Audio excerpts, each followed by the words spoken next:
Minha fé não está firmada nas coisas que podes fazer. Eu aprendi a te adorar pelo que és. Dele veio sim o amém, somente dele, mais ninguém. A Deus seja o louvor. Se Deus fizer, Ele é Deus. Se não fizer, Ele é Deus. Se a porta abrir, Ele é Deus. Mas se fechar, continua sendo Deus. Se a doença vier, Ele é Deus. Se curado for, Ele é Deus. Se tudo der certo, Ele é Deus. Mas se não der, continua sendo Deus. Minha fé não está firmada nas coisas que podes fazer. Eu aprendi a te adorar pelo que és. Dele veio sim o amém, somente dele, mais ninguém. A Deus seja o louvor. Se Deus fizer, Ele é Deus. Se não fizer, Ele é Deus. Se a porta abrir, Ele é Deus. Mas se fechar, continua sendo Deus. Se a doença vier, Ele é Deus. Se curado for, Ele é Deus. Se tudo der certo, Ele é Deus. Mas se não der, continua sendo Deus. Eu adoro pelo que Ele faz. Eu adoro pelo que Ele é. Haja o que houver, sempre serás Deus. Eu adoro pelo que Ele faz. Eu adoro pelo que Ele é. Haja o que houver, sempre serás Deus. Se Deus fizer, Ele é Deus. Se não fizer, Ele é Deus. Se a porta abrir, Ele é Deus. Mas se fechar, continua sendo Deus. Eita glória! Se a doença vier, Ele é Deus. E se curado eu for, Ele continua sendo Deus. Temos que adorar a Deus pelo que é e não pelo que Ele faz. Deus faz milagres na nossa vida. Deus faz com que as tempestades passem. Deus faz com que a gente saia do deserto. Deus envia a bênção, envia o socorro, envia a providência. Mas temos que adorar Ele pelo que Ele é e não pelo que Ele faz. Nós sabemos que tudo neste mundo foi Deus quem fez. Mas a gente precisa lembrar que precisamos da graça do Senhor. A palavra de Deus para a minha vida hoje, para a sua, encontra-se no livro de Hebreus, no capítulo 12, e a palavra nos revela a perseverança no meio das provações, segundo o exemplo de Cristo. Eita glória! Louvado seja o nome do Senhor. Portanto, nós também, pois, que estamos rodeados de uma tão grande nuvem de testemunhas, deixemos todo embaraço e o pecado que tão de perto nos rodeia e corramos, com paciência, a carreira que nos está proposta. Olhando para Jesus, autor e consumidor da fé, o qual, pelo gozo que lhe estava proposto, suportou a cruz, desprezando a afronta, e assentou-se à destra do trono de Deus. Considerais, pois, aquele que suportou tais contradições dos pecadores contra si mesmo, para que não enfraqueçai, desfalecendo em vossos ânimos. Ainda não resististe até ao sangue, combatendo contra o pecado. E já vos esqueceste da exortação que argumenta convosco como filhos. Filho meu, não despreze a correção do Senhor e não desmaies quando por ele fores repreendido. Porque o Senhor corrige o que ama e açoita a qualquer que recebe por filho.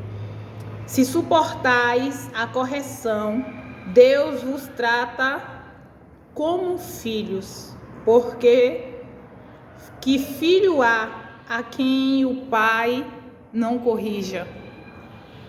É forte essa palavra. Essa palavra é forte para a minha vida e para a sua, para que a gente consiga compreender a vontade e o querer de Deus. Para que eu e você venha entender como Deus nos trata. E garanto a você que o Senhor não passa a mão na cabeça dos seus filhos. Ele não passa a mão na cabeça dos seus filhos, nem mesmo dos seus escolhidos. Porque somos escolhidos para levar a sua palavra, mas também nos tornamos exemplo. Nos tornamos exemplo para todos aqueles que se aproximam de nós e acaba conhecendo Deus através da minha vida e da tua. Então é importante que eu e você venha entender que mesmo nós sendo escolhidos para levar a palavra do Senhor, para levar o povo até o Senhor, nós também vamos ser corrigidos. Deus vai nos corrigir, porque aqui na palavra ele está dizendo que ele corrige o filho que ele ama. E muitas das vezes essa correção dói. Dói porque quando Deus decide nos corrigir, ele mostra para eu e você que não importa se nós somos filhos, mas se pecamos, vai ser cobrado o nosso deslize, o nosso erro e o nosso pecado. Regiane, Deus corrige os seus escolhidos? Corrige. Então te provo. Aonde? Na palavra. Através da palavra eu provo para você que mesmo nós sendo escolhidos para levar a palavra, para fazer a vontade e o querer do Pai, nós somos corrigidos. Quem você tem como exemplo? Davi. Davi foi um homem segundo o coração de Deus. Davi saiu de trás das malhadas para se assentar no trono que o Senhor o colocou. Mas Davi errou, Davi pecou e Davi foi corrigido. E a correção doeu, porque Davi, ele fez algo muito errado.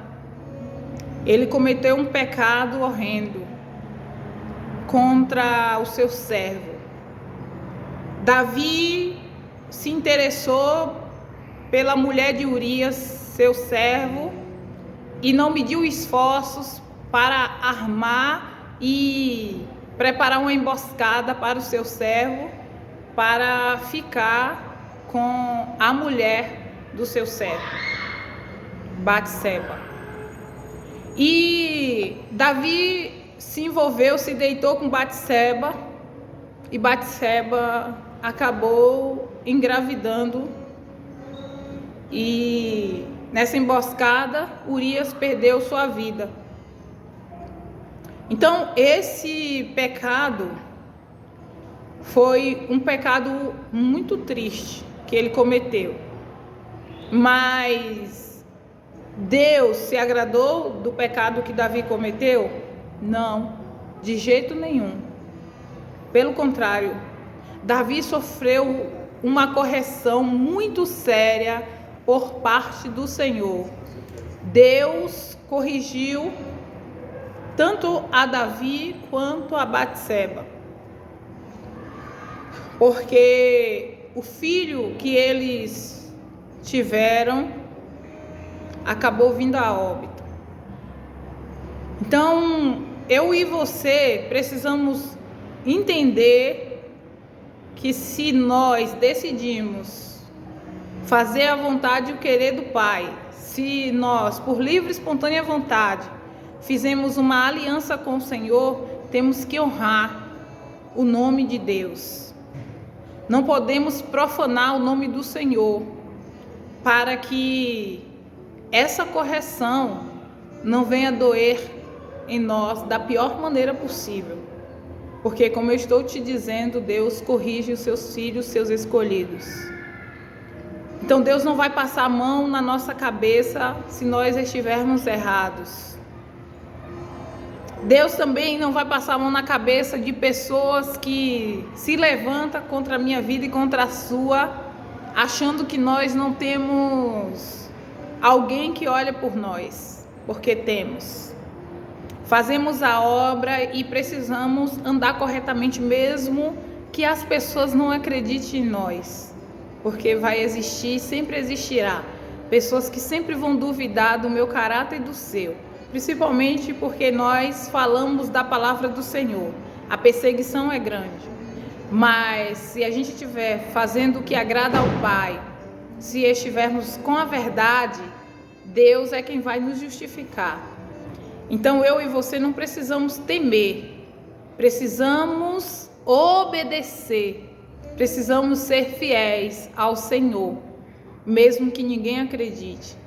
Então eu e você devemos honrar o nome do Senhor, para que o nome dele seja glorificado, para que ele cuide de nós e para que eu e você seja a semelhança de nosso Senhor Jesus Cristo, olhando para ele como o autor e consumador da fé, o qual pelo gozo que lhe estava proposto suportou a cruz, desprezando a afronta, e assentou-se à destra do trono de Deus. As perseguições, as investidas, as maldades contra a minha vida e contra a tua, Deus vê tudo, ele sabe. E ele também sabe que essa perseguição e a maldade que se levanta de pessoas que a gente menos espera tem um motivo. É porque eu e você falamos da palavra que muitos consideram sagradas e que só pessoas que têm a permissão de Deus é quem deveria falar de sua palavra. E muitas das vezes as pessoas duvidam que eu e você tenha o direito ou a autorização do Senhor para falar da sua palavra. E é exatamente essas pessoas que se levantam contra a minha vida e contra a sua. Mas quando eles sentem o peso da mão de Deus que deveria vir sobre eu e sobre você, e não vem porque nós estamos obedecendo a palavra e a voz do Senhor, aí eles começam a compreender que Deus nos permitiu e nos autorizou a falar sobre a palavra dele. Então por que Deus não corrige eu e não corrige você? Ele não está nos corrigindo porque nós não estamos errados. Porque se nós estivermos, Deus irá nos corrigir. Ele vai puxar a nossa orelha e vai mostrar: não é por esse caminho, não é desse jeito, não é dessa maneira. Siga por esse caminho aqui, faça desse jeito e faça dessa maneira como eu te mandei. Não mandeis eu. Deus fala conosco. Então, quantas das vezes Deus não puxa a nossa orelha e eu e você conseguimos entender que Ele está puxando a nossa orelha porque fomos desobedientes ou porque de alguma forma agimos incorretamente? A gente sabe, a gente sente. Então que Deus venha te dar sabedoria, que Deus venha te dar o discernimento e o entendimento para que você obedeça a voz do Senhor, para que você seja semelhança do nosso Cristo Jesus, que enfrentou afronta, que enfrentou todo tipo de calúnia, difamação e fez com que as palavras do Senhor se cumprissem nesta terra. Então é o que Deus quer, espera da minha vida e da sua. Então que Deus venha te abençoar, te proteger e te livrar de todo mal, não só ontem como hoje, amanhã e para todo sempre. Amém.